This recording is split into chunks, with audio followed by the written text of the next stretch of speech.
دوسرا شخص کیا کہہ رہا ہے اس کو سنو، اگرچہ بعض اوقات یہ مشکل ہو سکتا ہے، لیکن آپ دیکھیں گے کہ دوسروں کے ساتھ آپ کی بات چیت میں بہت زیادہ بہتری آئے گی۔ یہ انسانی فطرت ہے کہ وہ خاص محسوس کرنا چاہتا ہے۔ ہماری انا پر مبنی حصہ کہتا ہے میری طرف دیکھو، میں خاص ہوں، میری کہانی آپ سے زیادہ دلچسپ ہے۔ اگلی بار جب کوئی آپ کو کوئی کہانی سنائے یا آپ کے ساتھ کوئی کامیابی شیئر کرے تو جواب میں اپنے بارے میں کچھ کہنے کے بجائے آپ صرف اس کو سنیں۔ یہ کہیے یہ بہت اچھا ہے یا براہ کرم مجھے مزید بتائیے۔ تو جس شخص سے آپ بات کر رہے ہوں گے وہ گفتگو سے مزید لطف اندوز ہوگا، وہ زیادہ پرسکون محسوس کرے گا اور زیادہ دلچسپ محسوس کرے گا۔ آپ بھی زیادہ پرسکون محسوس کریں گے کیونکہ آپ اپنی باری بولنے کے انتظار میں بے چینی محسوس نہیں کریں گے۔ وہ لکھتے ہیں کہ صحیح ہونے کو چھوڑ دیں۔ اب جب کہ آپ دوسروں کو سننے کی اہمیت کو جان چکے ہیں، یہ وقت ہے کہ دوسروں کو زیادہ تر وقت صحیح ہونے دیں۔ جب آپ دوسروں لوگوں کو غلط ثابت کرتے ہیں تو آپ دیکھتے ہیں جیسے ہی آپ اپنی پوزیشن کا دفاع کرتے ہیں، آپ دوسروں کے بدلے میں دفاعی بننے کی ترغیب دیتے ہیں۔ یہ شیطانی چکر صرف غصے اور ناراضگی کا باعث بنتا ہے، کیونکہ کوئی بھی فریق دوسرے کی رائے کو کامیابی کے ساتھ تبدیل نہیں کر پاتا۔ میرا مطلب یہ ہے، کیا آپ کو کبھی کسی نے درست کیا ہے؟ اور مجھے یہ دکھانے کے لیے بہت شکریہ کہ میں غلط ہوں اور آپ صحیح ہیں۔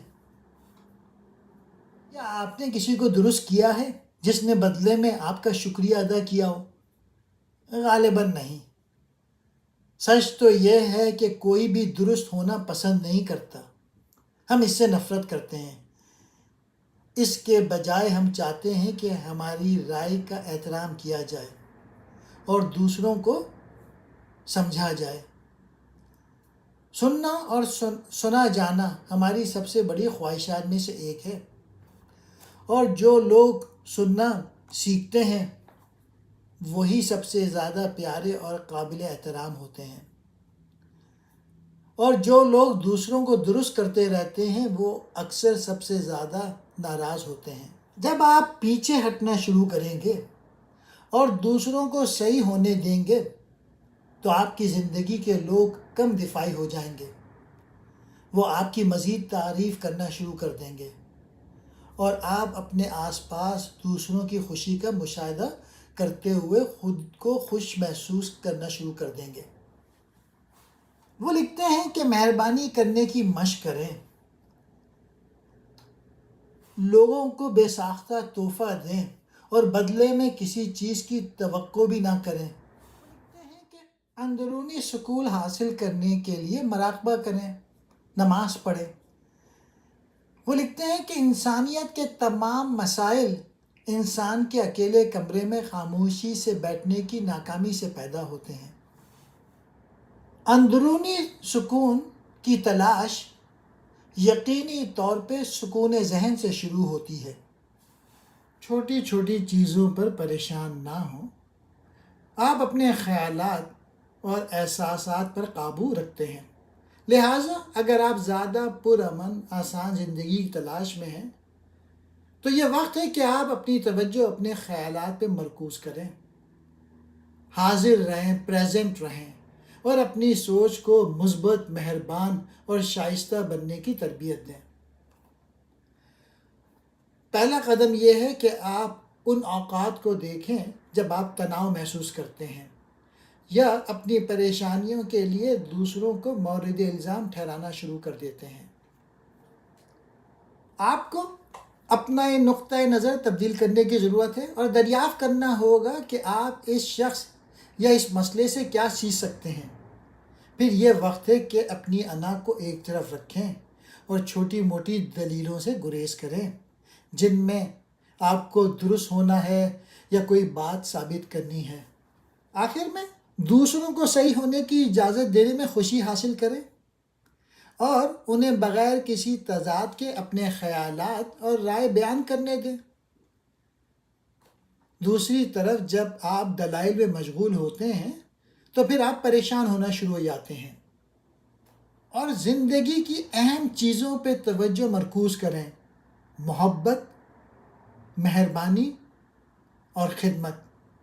ایک بار جب آپ اپنا یہ نقطۂ نظر بدل لیں گے تو آپ حقیقی خوشی کا تجربہ کرنے لگیں گے اور اپنے اندرونی سکون کو دریافت کر لیں گے۔ تناؤ ذہنی بیماری کی ایک قابل قبول، یہاں تک کہ قابل تعریف شکل ہے۔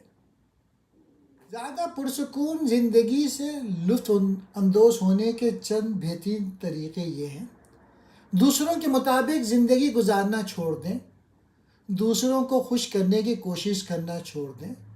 آپ سب کو خوش نہیں کر سکتے، اس کے بجائے اپنے آپ سے سچے رہیں، اپنی انا کو جانے دیں۔ ہم سب اچھے ہیں اور اہم نظر آنے کی ضرورت سے متاثر ہوتے ہیں۔ کہتے ہیں کہ ہم معافی کو کمزور سمجھتے ہیں، اور بعض اوقات ہم یہ ظاہر کرنے کی دوڑ میں لگ جاتے ہیں کہ کون زیادہ مضبوط ہے۔ لکھتے ہیں کہ آپ کے خیالات آپ کی حقیقت ہیں۔ ہماری زندگیاں ہمارے خیالات کی عکاس ہیں، اور اگر ہم اپنے خیالات کو بدل سکتے ہیں تو ہم اپنی زندگی بدل سکتے ہیں۔ اس کا کہنا ہے کہ اپنے دماغ اور خیالات پہ قابو پانے کا ایک اچھا طریقہ یہ ہے کہ کچھ وقت تنہا گزاریں، جیسا کہ مراقبہ، نماز یا فطرت میں چہل قدمی۔ وہ لکھتے ہیں کہ منفی خیالات ہماری شخصیت پہ اثر انداز ہوتے ہیں اور ہمارے ارد گرد کے ماحول کا کیا رد عمل ہوتا ہے۔ وہ لکھتے ہیں کہ صبر کی خوبی پیدا کریں اور اس کی تعمیر کریں۔ سکون اور پرامن لوگ ہی کامیاب ہوتے ہیں۔ شکر گزاری کا احساس پیدا کریں، کسی اور کے لیے کچھ اچھا کریں اور اس کے بارے میں کسی کو مت بتائیں۔ اپنی زبان بند کرو اور میں کہنا بند کرو۔ موجودہ لمحے میں جینا سیکھیں۔ دوسروں کو زیادہ تر وقت درست رہنے دیں۔ ہم سب کو درست ہونے سے نفرت ہے، لہٰذا دوسروں کو درست کرنا بند کرو۔ آپ جس قسم کے شخص بننا چاہتے ہیں اس پہ توجہ دیں، اور یہ دہرائیں کہ زندگی کوئی ہنگامی صورتحال نہیں ہے۔ عاجزی کی مشق کریں۔ شیخی مارنا دراصل کامیابی کو کم کر دیتا ہے، لہٰذا شیخی مارنے سے بچیں۔ کسی کو محبت میں رکھنا ناراضگی کو دور رکھتا ہے۔ دوسرے شخص کو مطمئن کرتا ہے جب آپ کہتے ہیں تم ٹھیک ہو۔ آپ کو سیکھنے اور پرسکون رہنے کا موقع فراہم کرتا ہے۔